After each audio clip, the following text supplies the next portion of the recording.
मुकाबला किस तरह से करें, और अगर नया निवेश करना है तो किस तरह से करना चाहिए। और इसी खास सीरीज में हम बाजार के जाने माने दिग्गजों से आपकी मुलाकात करवा रहे हैं जिन्हें फंड मैनेजमेंट का और वेल्थ क्रिएशन का बड़ा लंबा और गहरा अनुभव है। आइए आज इसी कड़ी में हमारे साथ कार्यक्रम में शामिल हो रहे हैं बाजार के जाने माने दिग्गज 3P इन्वेस्टमेंट मैनेजर्स के CIO प्रशांत जैन साहब। प्रशांत जैन साहब का मैं एक बार आपको थोड़ा इंट्रोडक्शन दे दूं। वैसे उनके इंट्रोडक्शन की ज़रूरत बिल्कुल भी नहीं है। वो आप 3P इन्वेस्टमेंट मैनेजर्स के को-फाउंडर और CIO हैं। IIT कानपुर से आपने BTech की डिग्री हासिल की है मैकेनिकल्स में।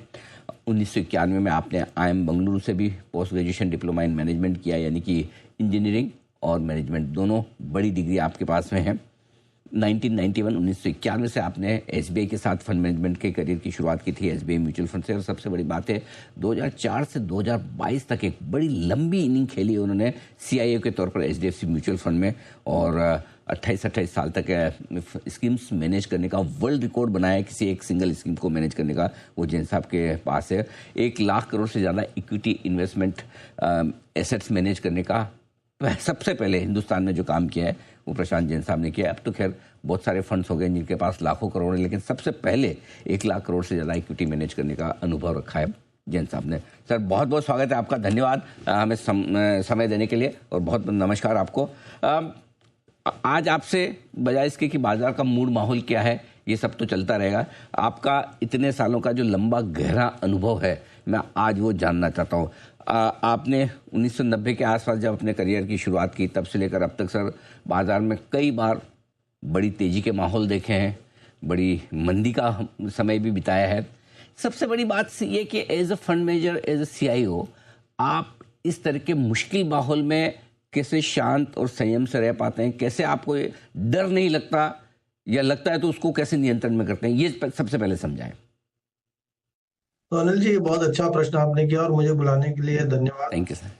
देखिए, शेयर बाजार में सबसे पहले हमें आवश्यकता है एक सही समझ की। तो जो हमारा कॉन्फिडेंस है वो, और जो धैर्य है वो समझ के बेसिस पे ही हम कायम रख पाते हैं। तो हमको पहली बात ये समझनी होगी कि जो भारत की अर्थव्यवस्था है, इसमें जो ग्रोथ के फेवर में फैक्टर्स है वो बहुत सारे हैं। और इसीलिए आप देखेंगे कि पिछले लगभग 50 वर्षों में, एक कोविड का ईयर छोड़ दिया जाए तो ऐसा कोई वर्ष नहीं है जब भारत की अर्थव्यवस्था ने ग्रोथ नहीं की हो। तो चाहे वो डेमोग्राफिक्स हो, चाहे लो पर कैपिटा इनकम हो, चाहे ह्यूमन रिसोर्सेज हो, नेचुरल रिसोर्सेज हो, एक प्रोएक्टिव गवर्नमेंट जो निरंतर रिफॉर्म करती रहती है जिससे इकोनॉमी में बिजनेस का एनवायरनमेंट सुधरता रहता है। तो भारत के पास बहुत सारी ऐसी चीजें हैं जिसकी वजह से ये अर्थव्यवस्था निरंतर ग्रो करती रही। लीमन क्राइसिस वाले वर्ष में भी 5.5% ग्रो की। तो पहली बात हमको ये समझनी चाहिए कि भारत की जो ग्रोथ है वो क्यों आ रही है, और जो आज मान लीजिए ये युद्ध चल रहा है, इसका हमारी अर्थव्यवस्था पे कितना प्रभाव पड़ेगा। देखिए, हम लोग केवल हेडलाइन सुन के घबरा जाते हैं या पॉजिटिव फील करते हैं, लेकिन हम लोग उसको आकलन करना चाहिए कि उसका वाकई में बिजनेसेस पे, अर्थव्यवस्था पे क्या प्रभाव पड़ेगा। तो मेरा यही मानना है कि इसका भी भारत के अर्थव्यवस्था पे कोई विशेष प्रभाव नहीं पड़ेगा, क्योंकि हमारा जो करंट अकाउंट डेफिसिट है वो काफी कम है। वो 1% पे चल रहा है। हो सकता है कुछ समय के लिए वो बढ़ के 2% हो जाए। हमारा फिस्कल डेफिसिट भी कम है, हो सकता है वो थोड़ा 4-8%, 25 बेसिस पॉइंट, 50 बेसिस पॉइंट बढ़ जाए कुछ समय के लिए। लेकिन जो हमारी इकोनॉमी की ग्रोथ की टेलविंड्स है, उनको इस युद्ध से कोई नेगेटिव इफेक्ट नहीं पड़ेगा। तो पहला ये। और दूसरा, हमको समझना चाहिए कि शेयर बाजार जो है ये शॉर्ट टर्म में तो फ्लक्चुएट कर सकता है, और उस पर कोई अनुमान लगाना बहुत मुश्किल है। कौन कह सकता था 6 हफ्ते पहले कि ये युद्ध होने वाला है? कोई नहीं कह सकता था। लेकिन हमको ये भी मानना पड़ेगा कि एक मीडियम टू लॉन्ग टर्म में ये जो फ्लक्चुएशंस है ये शेयर बाजार की सामान्य हो जाती है, खत्म हो जाती है। तो और शेयर बाजार एक अपने स्तर पे, अपने लेवल पे आता है जो कि उस कंपनी के प्रॉफिट्स के अनुरूप हो। तो अगर हम ये दो बातों का ख्याल रखेंगे तो हमें इसमें बाजार में सही से निवेश करने में काफी समझ होती है। अक्सर ये देखा गया है कि देखिए, जो वैल्यू है बाजार में, वो वैल्यू और एक अच्छा माहौल साथ साथ में नहीं आता। वैल्यू भय के माहौल में ही आएगा। तो इसीलिए इसमें एक जिसको कहते हैं इमोशनल कोशेंट, एक अच्छा निवेशक बनने के लिए उसकी भी बहुत आवश्यकता है इसमें। तो आप जब भी देखेंगे हेडलाइंस खराब थी, चाहे वो 9/11 रहा हो 2001 में, चाहे लीमन क्राइसिस रही हो 2007-8 में, चाहे वो टेपरिंग रही हो 2013-14 में, चाहे कोविड रहा हो 2020 में। तो जब भी जो हेडलाइंस थी वो बहुत चिंताजनक थी, घबराने वाली थी, उस समय जिसने निवेश किया तो उसमें घबराहट तो है, लेकिन वहां पर जो रिटर्न्स है वो सामान्य से ज्यादा आते हैं। और मेरा ऐसा विश्वास है कि इस बार भी ऐसा ही कुछ होगा।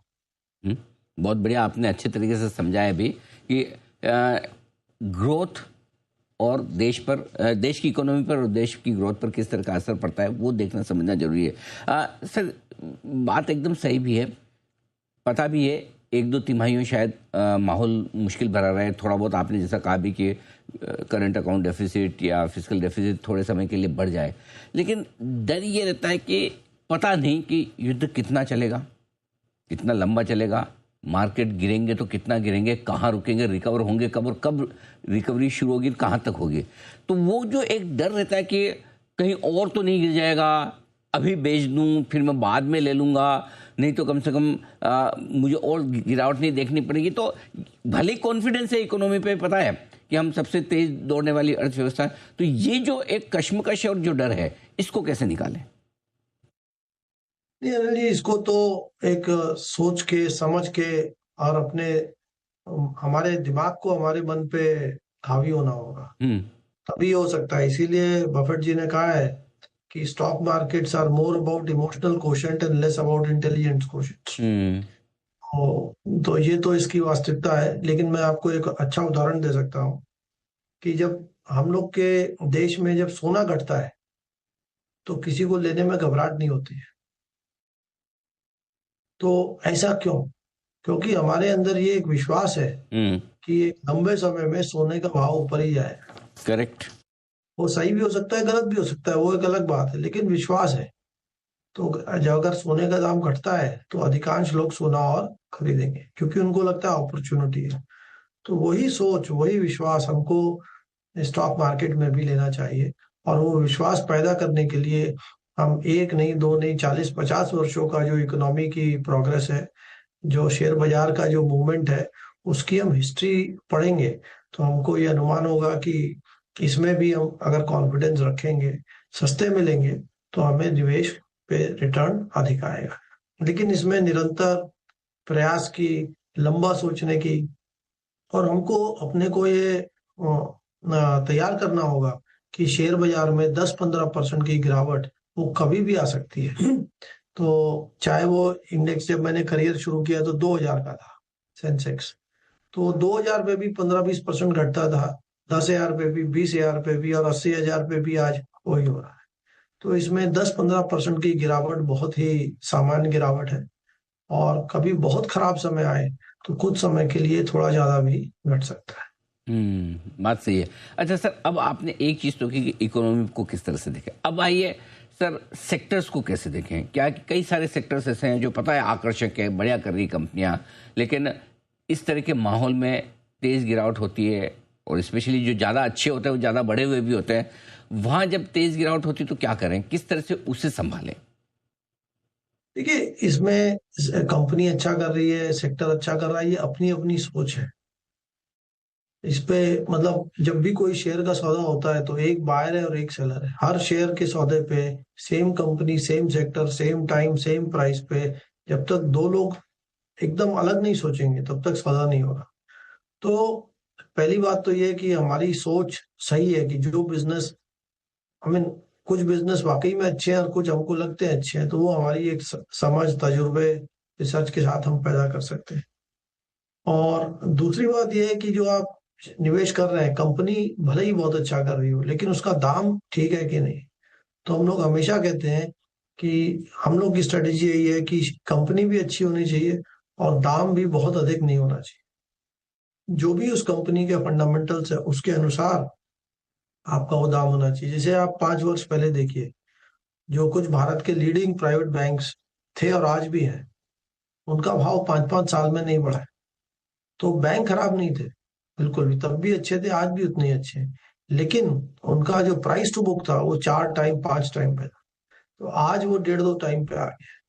तो अगर हम अच्छी कंपनी गलत प्राइस पे लेंगे तो भी उसमें बिजनेस तो अच्छा करेगा, लेकिन हमें अच्छा रिटर्न मिले ये आवश्यक नहीं। बिल्कुल ठीक बात है। सेक्टर्स को अप्रोच करने का ये तरीका। और अब एक जो सबसे बड़ी समस्या है कि आ, कई बार ये होता है कि हमें पता है युद्ध के बाद रिकवरी होती है, लाइफ हाई भी बनते हैं, लेकिन हर बार जब तेजी आती है ना सर, तो लीडर बदल जाते हैं, कुछ नए सेक्टर चलते हैं, नए शेयर ही चलते हैं, पुराने वाले वहीं रह जाते हैं। और कई बार फिर यही बात होती है, देखो जी निफ्टी तो 26,000 का हो गया, हमारे स्टॉक के भाव तो 22,000 वाले ही चल रहे हैं, 20,000 वाले ही चल रहे हैं। तो ये कैसे पहचानें, कैसे पता करें, जो आपने इतने 30 साल से ज़्यादा का आपका अनुभव है फंड मैनेजमेंट का, कि हर बार के बुल रन में सेक्टर रोटेशन या लीडरशिप का जो रोटेशन होता है, नए लीडर जो आते हैं, वो आप कैसे पहचानते हैं? ये उसका कोई अलग से प्रोसेस नहीं है, वो यही देखते हैं कि कहाँ पे बिजनेस अच्छी क्वालिटी का है, कहाँ पे इंडस्ट्री अट्रैक्टिव है, कहाँ पे एक ग्रोथ की पॉसिबिलिटी अच्छी है, और कहाँ पे दाम सही है। देखिए, बड़ा पैसा वहीं बनता है जहाँ पे बाजार की जो सोच है वो उतनी अच्छी नहीं है। जैसे आप 5 वर्ष पहले देखिए, बाजार पीएसयूज के बारे में काफी पेसिमिस्टिक था।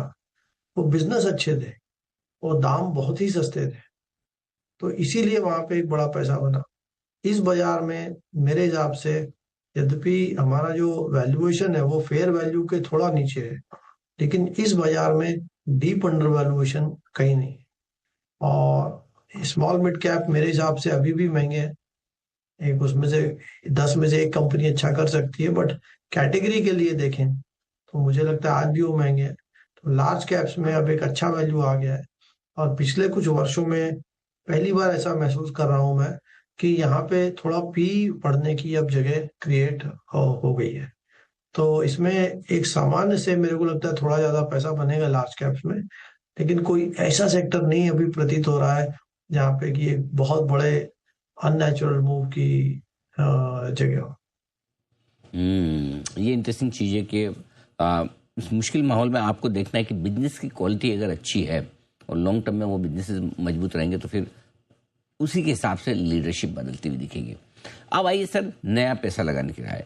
अब पहली चीज़ तो पैसा वैसे भी लोगों के पास कम ही बचता है जब मार्केट ख़राब हो जाए, लेकिन ऐसा तो है नहीं कि सबके पास ना हो, लेकिन है पैसा, लेकिन न तो इच्छा होती है और न हिम्मत होती है। ये भी इमोशन, क्योंकि आज आपने इमोशनल क्वेश्चन पर काफ़ी बात की है, और असली चीज़ तो मार्केट में इसी पर विजय पाना है। तो ये नया पैसा लगाने की हिम्मत किस तरह से जुटाए और कैसे लगाए? अब भारत में पैसे की कोई कमी नहीं है। आप देखिए आज भारत में कितना सोना है, उसकी क्या वैल्यू है, हमें उसकी गिनती करना भी मुश्किल है। तो बैंक डिपॉजिट भारत में अभी भी बढ़ रहे हैं, तो पैसे की कोई अभाव नहीं है भारत में। लेकिन हाँ, ये हिम्मत कैसे करें, तो इसमें देखिए मुख्य इशू यही है। तो हम लोग हमेशा यही कहते हैं कि investments, the best investments are made in the worst of times, and the biggest mistakes are made in the best of times. क्योंकि जब समय खराब है तभी आपको चीज एक अच्छी कीमत पे मिलेगी। अच्छे समय में जब सब कुछ अच्छा है तो बिजनेस तो अच्छा हो सकता है, लेकिन आपको अच्छी कीमत मिलना मुश्किल है। तो आप जब भी देखें, पिछले 40-50 वर्षों का भारत के शेयर बाजार का इंडेक्स का डेटा है हमारे पास, तो आप देखेंगे जब भी एक मुश्किल वाले समय में आपने निवेश किया तो 3 महीने में पैसा बना नहीं बना इसकी कोई गारंटी नहीं है। लेकिन अगर आप 3 साल 5 साल बाद देखेंगे तो उस पे हमेशा सामान्य से ज्यादा ही रिटर्न बने हैं, क्योंकि भारत की अर्थव्यवस्था में ग्रोथ के टेलविंड्स बहुत है, तो ग्रोथ में दिक्कत नहीं है। जी। और ऐसा नहीं लगता कि ये वॉर 3 साल चलेगा। हम्म। हो सकता है 5 दिन चले, हो सकता है 5 हफ्ते चले, हो सकता है 5 महीने भी चल जाए, हम्म। लेकिन 5 वर्ष तो नहीं चलने वाला। हम्म। तो इसलिए इस समय पे हमको लंबा सोचना है। देखिए, शेयर बाजार में बफेट ने कहा है कि stock market is a device that transfers money from the impatient to the patient. तो इसमें धैर्य के साथ पैसा बनता है। तो इस समय हमको लंबा सोचना है, धैर्य रखना है, और शेयर बाजार की सही समझ होना चाहिए, उस पर सही विश्वास होना चाहिए। और इस समय जो हम पैसा लगाए, ये आवश्यक नहीं है कि आप एक दिन में पूरा पैसा लगाएं।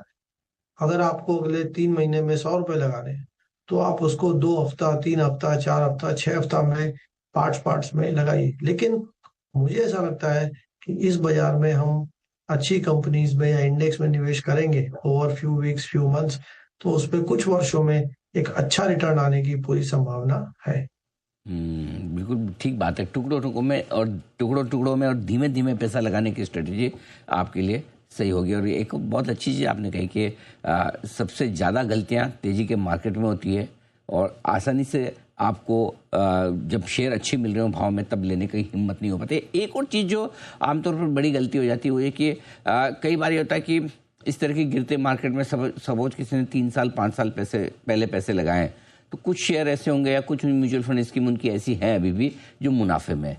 तो फिर दिक्कत ये होती है कि मुनाफे वाले शेयर या मुनाफे वाले स्कीम तो बेच देते हैं और लॉस वाले शेयर कहते हैं कि जब इनका भाव आएगा तब देखूंगा। क्या ऐसा सोचना ठीक है या इसमें कोई बदलाव करना चाहिए? नहीं, मेरी समझ में ऐसा सोचना ठीक नहीं है। देखिए, आपके शेयर की कीमत 100 रुपए है या म्यूचुअल फंड की कीमत 100 रुपए है। आपने या तो उसको 50 में लिया या 200 में लिया। अब एक केस में आप खुश हैं कि 50 का 100 हो गया और दूसरे केस में हम परेशान हैं कि 200 के 100